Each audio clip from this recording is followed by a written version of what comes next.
Antologi Pembacaan Firman Tuhan yang Maha Kuasa.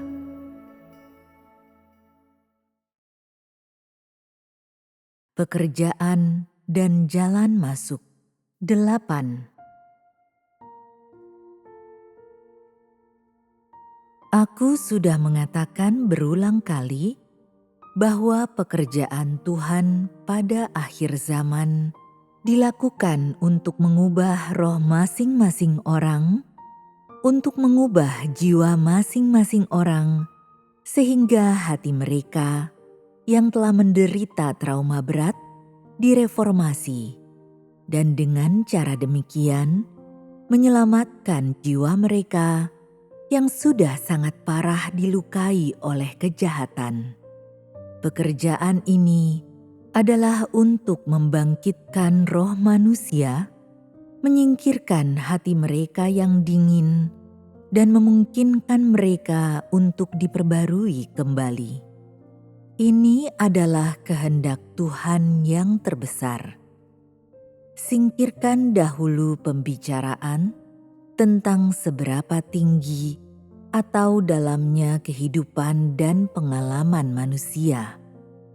Saat hati orang telah dibangkitkan, saat mereka telah dibangunkan dari mimpinya, dan sepenuhnya mengetahui kerusakan yang disebabkan oleh sinaga merah yang sangat besar, saat itulah pekerjaan pelayanan Tuhan sudah selesai. Hari di mana pekerjaan Tuhan selesai juga merupakan hari di mana manusia secara resmi memulai jalan yang benar dalam kepercayaan mereka kepada Tuhan. Pada saat inilah pelayanan Tuhan akan berakhir.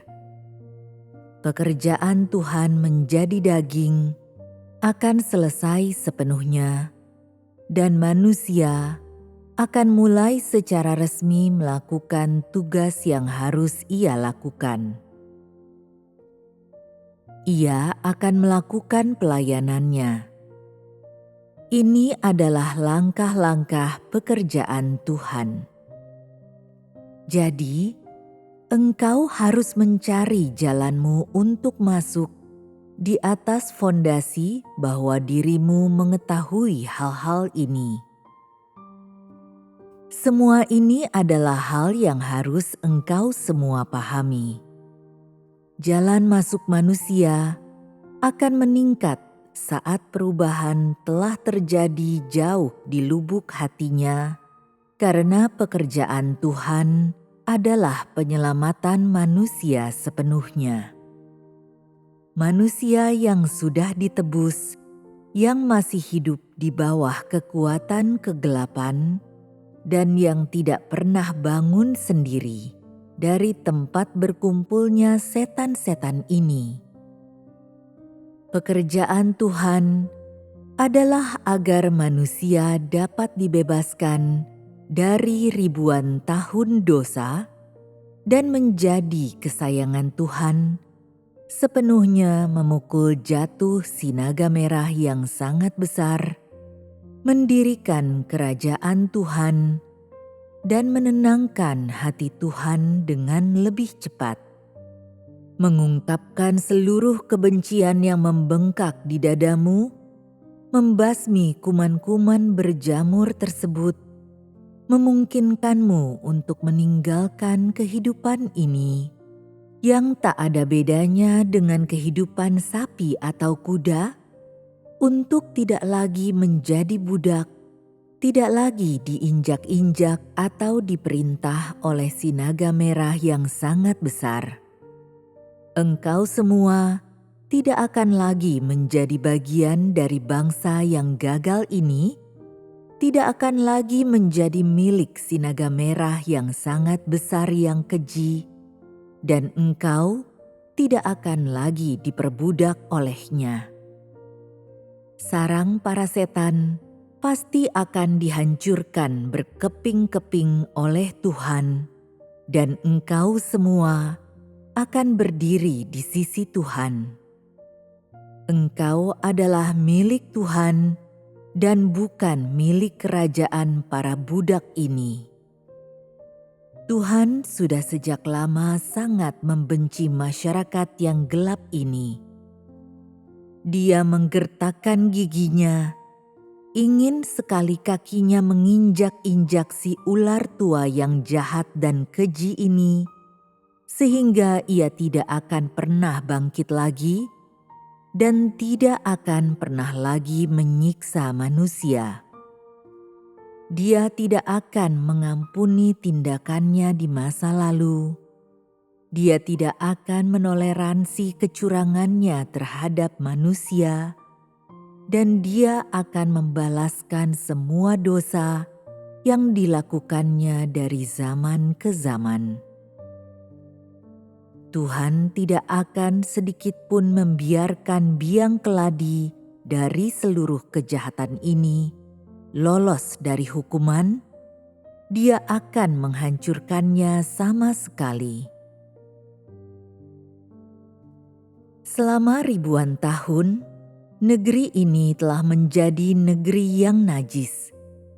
Negeri ini tak tertahankan kotornya, penuh kesengsaraan, hantu merajalela di mana-mana, menipu dan menyesatkan, membuat tuduhan tak berdasar, dengan buas dan kejam, menginjak-injak kota hantu ini dan meninggalkannya penuh dengan mayat.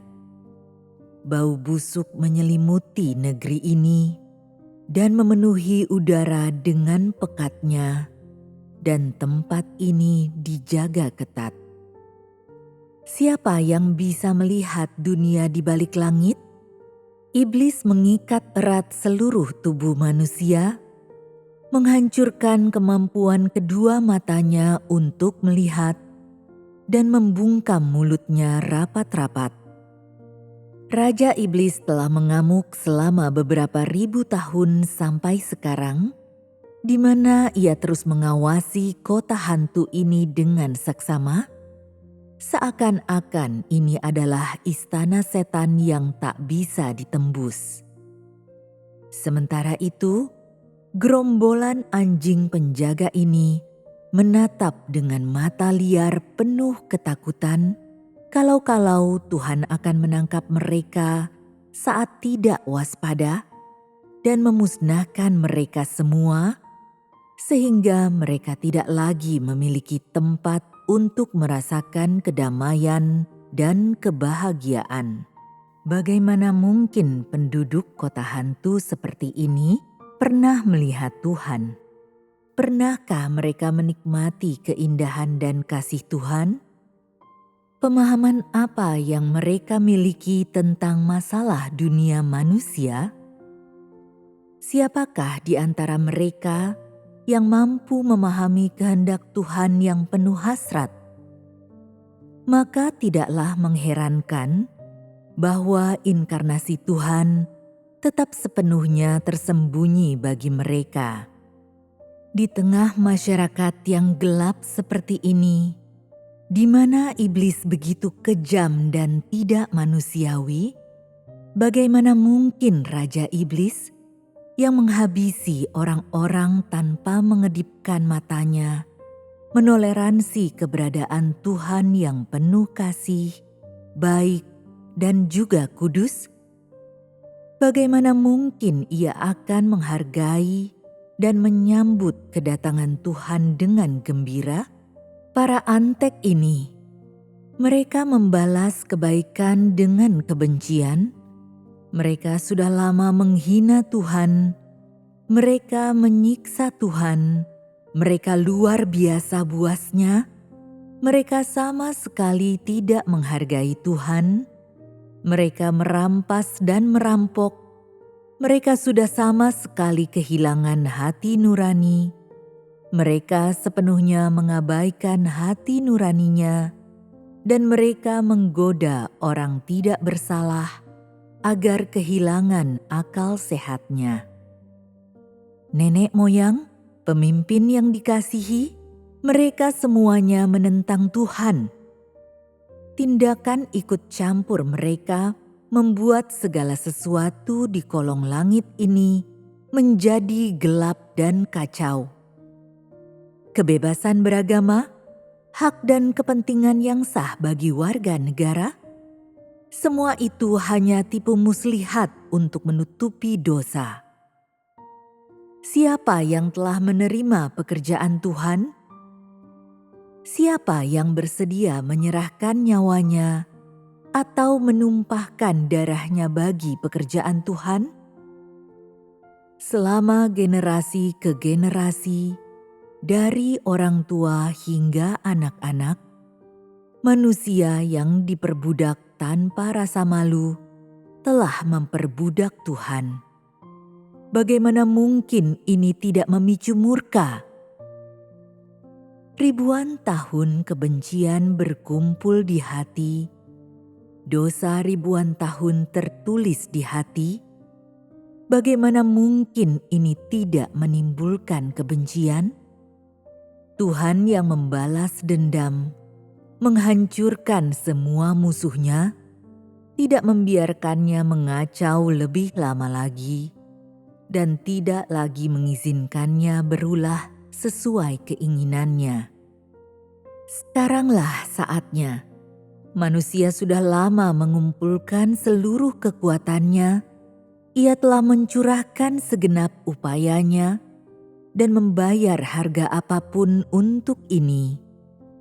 Untuk menyingkapkan wajah iblis dan membuat orang-orang yang selama ini telah dibutakan dan yang telah mengalami segala macam penderitaan dan kesulitan untuk bangkit dari rasa sakit mereka dan berpaling dari si iblis tua yang jahat ini. Mengapa bersusah payah merintangi pekerjaan Tuhan? Mengapa menggunakan segala macam tipu muslihat untuk menipu umat Tuhan? Di manakah kebebasan sejati serta hak dan kepentingan yang sah? Di manakah keadilan? Di manakah penghiburan? Di manakah kehangatan? Mengapa menggunakan rencana licik untuk menipu umat Tuhan? Mengapa menggunakan kekerasan untuk menekan kedatangan Tuhan? Mengapa tidak membiarkan Tuhan melangkah bebas di bumi yang Dia ciptakan? Mengapa memburu Tuhan sampai Dia tidak punya tempat untuk meletakkan kepalanya? Di manakah kehangatan di antara manusia? Di manakah penyambutan di antara manusia? Mengapa menyebabkan kerinduan teramat pedih dalam diri Tuhan? Mengapa membuat Tuhan harus memanggil hingga berulang kali? Mengapa memaksa Tuhan mengkhawatirkan anaknya yang terkasih? Di tengah masyarakat yang jahat ini, mengapa anjing-anjing penjaganya tidak membiarkan Tuhan dengan bebas datang dan menjelajahi dunia yang Dia ciptakan? Mengapa manusia yang hidup di tengah rasa sakit dan penderitaan tidak bisa mengerti? Demi dirimu, Tuhan telah menanggung penderitaan yang sangat berat. Dengan rasa sakit yang luar biasa, Dia telah mengaruniakan anaknya yang terkasih, darah dan dagingnya kepadamu. Jadi, mengapa engkau semua tetap saja berpura-pura tidak tahu? Di hadapan semua orang, engkau menolak kedatangan Tuhan dan menolak persahabatan dengan Tuhan. Mengapa engkau begitu tidak berhati nurani? Bersediakah engkau menanggung ketidakadilan di tengah masyarakat yang jahat seperti ini? Mengapa, bukannya memenuhi perutmu dengan ribuan tahun permusuhan, engkau malah memenuhi dirimu sendiri dengan kotoran si Raja Iblis? Seberapa besarkah rintangan terhadap pekerjaan Tuhan? Apakah ada yang pernah mengetahuinya? dengan orang-orang yang terperangkap dalam warna-warni tahayul yang mendarah daging. Siapa yang mampu mengetahui wajah Tuhan yang sebenarnya? Dengan pengetahuan budaya terbelakang yang sedemikian dangkal dan tak masuk akal ini, bagaimana mungkin mereka memahami sepenuhnya firman yang disampaikan oleh Tuhan? Bahkan ketika firman disampaikan kepada mereka dengan bertatapan muka, dan mereka diberi makan dari mulut ke mulut, bagaimana mereka bisa paham? Terkadang firman Tuhan seakan-akan didengarkan oleh telinga yang tuli. Orang-orang tidak sedikit pun bereaksi, mereka menggeleng-gelengkan kepala dan tidak memahami apapun. Bagaimana mungkin ini tidak mengkhawatirkan? Sejarah budaya dan pengetahuan budaya kuno sejak zaman dahulu kala, ini telah memelihara sekelompok orang tidak berguna. Budaya kuno ini, warisan berharga ini, adalah setumpukan sampah. Semua itu menjadi aib abadi sejak zaman dahulu dan tak pantas disebut-sebut. Budaya kuno ini telah mengajari manusia tipu muslihat dan teknik untuk menentang Tuhan dan bimbingan yang teratur dan lembut dari pendidikan nasional telah menjadikan manusia bahkan semakin tidak taat kepada Tuhan. Setiap bagian dari pekerjaan Tuhan sangat sulit, dan setiap tahap dari pekerjaannya di bumi menyengsarakan Tuhan. Betapa berat pekerjaannya di bumi. Langkah-langkah pekerjaan Tuhan di bumi melibatkan kesukaran yang besar. Oleh karena kelemahan manusia, kekurangan, kekanak-kanakan, ketidaktahuannya, dan segala sesuatu dari manusia, Tuhan membuat perencanaan yang cermat dan pertimbangan yang matang. Manusia itu seperti macan kertas yang orang tidak berani mengganggu atau mengusiknya. Dengan satu sentuhan ringan, ia balas menggigit atau jatuh lalu tersesat. Dan seolah-olah jika sedikit saja konsentrasinya hilang, ia kumat atau mengabaikan Tuhan, atau lari kepada orang tuanya yang seperti babi dan anjing untuk memuaskan hal-hal najis dari tubuh mereka. Benar-benar halangan yang besar. Hampir di setiap langkah pekerjaannya, Tuhan dicobai, dan hampir di setiap langkahnya, Tuhan menghadapi bahaya yang besar. Firman-Nya tulus dan murni, dan tanpa kebencian, tetapi siapa yang mau menerimanya? Siapa yang bersedia tunduk sepenuhnya? Ini menghancurkan hati Tuhan. Dia berusaha siang dan malam bagi manusia. Dia diliputi kecemasan karena hidup manusia, dan dia bersimpati dengan kelemahan manusia.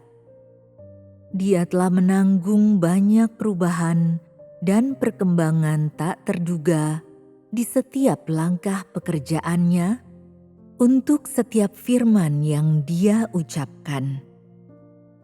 Dia pernah dihadapkan pada dua pilihan sulit dan memikirkan kelemahan, ketidaktaatan, sikap kekanak-kanakan, dan kerapuhan manusia. Siang dan malam tanpa henti. Siapa yang pernah mengetahui hal ini? Kepada siapa dia bisa menceritakannya? Siapa yang bisa memahaminya? Dia selalu membenci dosa manusia dan kurangnya keberanian dan kelemahan karakter manusia, dan dia selalu mengkhawatirkan kerapuhan manusia dan merenungkan jalan yang ada di hadapan manusia. Tatkala mengamati perkataan dan perbuatan manusia, dia selalu dipenuhi dengan belas kasih dan amarah, dan pemandangan akan hal-hal ini selalu menyakitkan hatinya. Bagaimanapun juga, orang-orang lugu ini telah menjadi mati rasa. Mengapa Tuhan harus selalu mempersulit mereka?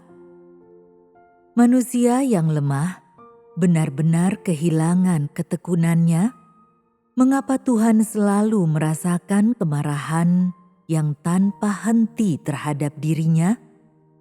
Manusia yang lemah dan tak berdaya tidak lagi memiliki daya hidup sedikit pun. Mengapa Tuhan harus selalu menegurnya karena ketidaktaatannya? Siapa yang bisa menahan ancaman Tuhan yang di surga? Manusia, bagaimanapun juga, rapuh, dan Tuhan berada dalam situasi yang sulit ini telah mendorong kemarahannya jauh ke dalam hatinya, agar manusia perlahan-lahan dapat merenungkan dirinya sendiri. Namun manusia yang berada dalam masalah besar tidak sedikit pun memiliki penghargaan terhadap kehendak Tuhan. Manusia telah diinjak-injak oleh Raja Iblis tua, tetapi ia sama sekali tidak menyadarinya. Ia selalu menentang Tuhan atau bersikap tidak panas ataupun dingin terhadap Tuhan. Tuhan sudah mengucapkan begitu banyak firman, tetapi siapa yang pernah menganggapnya serius? Manusia tidak memahami firman Tuhan, tetapi ia tetap tidak merasa gelisah dan tidak pernah punya kerinduan dan tidak pernah benar-benar mengenal hakikat si iblis tua. Orang-orang hidup di dunia orang mati, di neraka, tetapi percaya bahwa mereka hidup di istana di dasar laut. Mereka dianiaya oleh si naga merah yang sangat besar, tetapi mengira diri mereka disayang oleh negara. Mereka dicemooh oleh iblis, tetapi mengira mereka menikmati karya seni daging yang luar biasa. Benar-benar segerombolan manusia yang kotor dan hina.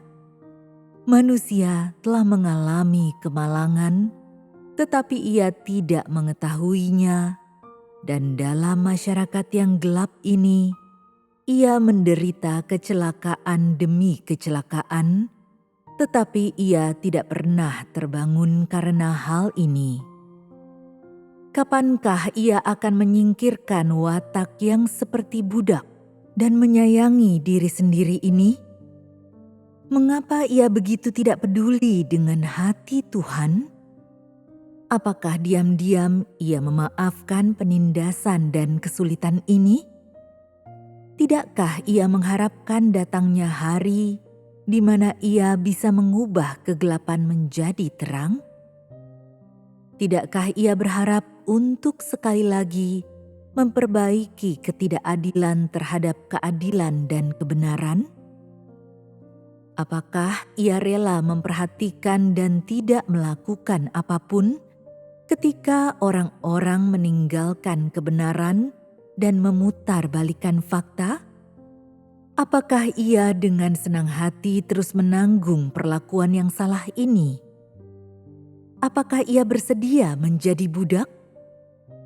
Apakah ia bersedia binasa di tangan Tuhan bersama dengan para budak dari negeri yang gagal ini? Di manakah tekadmu? Di manakah ambisimu? Di manakah harga dirimu? Di manakah integritasmu? Di manakah kebebasanmu? Apakah engkau rela mempersembahkan seluruh hidupmu bagi si naga merah yang sangat besar, si Raja Iblis? Apakah engkau bahagia membiarkannya menyiksamu sampai mati? Permukaan jurang yang dalam ini kacau dan gelap, sementara rakyat yang menderita penderitaan seperti itu berseru kepada surga dan mengeluh kepada bumi. Kapankah manusia akan mampu mengangkat kepalanya tinggi-tinggi? Manusia kurus kering dan kerempeng, bagaimana ia mampu melawan iblis yang kejam dan tiran ini? Mengapa ia tidak mempersembahkan hidupnya kepada Tuhan secepat yang ia bisa? Mengapa ia masih bimbang? Kapan ia bisa menyelesaikan pekerjaan Tuhan? Karena tanpa tujuan ditindas dan ditekan, seluruh hidupnya pada akhirnya dihabiskan dalam kesia-siaan. Mengapa ia begitu terburu-buru datang dan begitu buru-buru untuk pergi? Mengapa ia tidak menyimpan sesuatu yang berharga untuk diberikan kepada Tuhan? Apakah ia sudah lupa akan ribuan tahun kebencian? Mungkin banyak orang membenci beberapa bagian dari firman Tuhan, atau mungkin mereka tidak membenci juga tidak tertarik akan firman Tuhan. Apapun itu, fakta tidaklah dapat menjadi alasan yang tidak masuk akal. Tidak seorang pun dapat mengatakan perkataan yang bertolak belakang dengan fakta. Tuhan telah menjadi daging, kali ini untuk melakukan pekerjaan seperti itu, untuk mengakhiri pekerjaan yang belum Dia selesaikan, untuk mengakhiri zaman ini, untuk menghakimi zaman ini, untuk menyelamatkan manusia yang sangat berdosa dari dunia lautan penderitaan, dan benar-benar mengubah mereka. Orang Yahudi menyalibkan Tuhan dan dengan demikian mengakhiri perjalanan Tuhan di Yudea. Tidak lama setelahnya, Tuhan secara pribadi datang kembali di antara manusia, diam-diam datang ke negeri Sinaga Merah yang sangat besar. Bahkan, masyarakat keagamaan negara Yahudi sudah lama menggantung gambar Yesus di tembok mereka, dan dari mulutnya orang-orang berseru, "Tuhan Yesus Kristus." Mereka nyaris tidak tahu bahwa Yesus sudah sejak lama menerima perintah dari Bapanya untuk kembali ke antara manusia untuk menyelesaikan tahap kedua dari pekerjaannya yang masih harus diselesaikannya. Akibatnya, orang-orang terkejut ketika mereka memandang dirinya. Dia dilahirkan di tengah dunia, di mana banyak era telah berlalu, dan dia menampakkan diri di antara manusia dengan rupa seseorang yang sangat biasa. Bahkan, seiring berlalunya zaman, pakaian dan seluruh penampilannya telah berubah, seakan-akan dia dilahirkan kembali.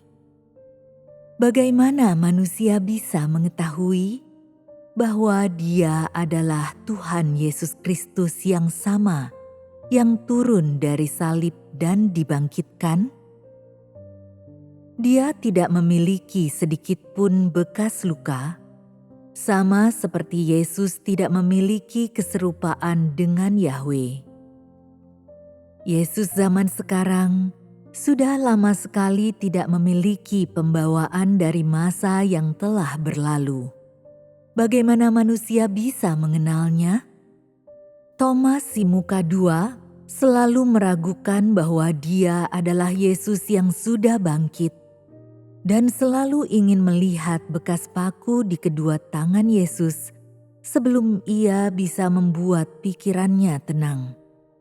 Tanpa melihatnya, ia akan selalu dipenuhi kecurigaan dan tidak mampu menjejakkan kakinya dengan mantap dan mengikuti Yesus. Thomas yang malang, bagaimana ia bisa tahu bahwa Yesus telah datang untuk melakukan pekerjaan yang diamanatkan oleh Bapa? Mengapa Yesus harus memiliki bekas luka penyaliban? Apakah bekas luka penyaliban adalah tanda Yesus? Dia telah datang untuk melakukan kehendak Bapanya. Mengapa dia harus datang dengan berpakaian dan mengambil rupa orang Yahudi dari beberapa ribu tahun yang lalu? Mungkinkah rupa yang Tuhan ambil dalam daging menghalangi pekerjaan Tuhan? Teori siapa ini? Mengapa ketika Tuhan bekerja, itu harus sesuai dengan imajinasi manusia? Satu-satunya hal yang Tuhan fokuskan dalam pekerjaannya adalah agar pekerjaannya itu ada dampaknya. Dia tidak tunduk pada hukum dan tidak ada aturan bagi pekerjaannya. Bagaimana manusia bisa memahaminya? Bagaimana manusia dapat secara menyeluruh menyelami pekerjaan Tuhan dengan mengandalkan gagasan dan imajinasinya? Jadi sebaiknya engkau semua bersikap tenang. Jangan membesar-besarkan hal sepele dan jangan menimbulkan masalah besar dari hal-hal yang baru bagimu. Ini akan menghindarkanmu mempermalukan dirimu sendiri dan ditertawakan orang. Engkau sudah percaya kepada Tuhan selama bertahun-tahun, tetapi engkau masih tidak mengenal Tuhan. Pada akhirnya, engkau dicemplungkan ke dalam hajaran. Engkau yang ditempatkan di ranking teratas, termasuk dalam deretan mereka yang dihajar. Engkau sebaiknya tidak menggunakan kepintaranmu untuk menunjukkan tipu muslihatmu yang picik. Dapatkah dengan mata rabun dekatmu, engkau benar-benar melihat Tuhan yang melihat dengan jelas dari kekekalan hingga kekekalan? Bisakah pengalamanmu yang dangkal memungkinkanmu untuk sepenuhnya memahami kehendak Tuhan? Jangan sombong. Bagaimanapun juga, Tuhan bukan dari dunia ini. Jadi bagaimana mungkin pekerjaannya seperti yang engkau harapkan?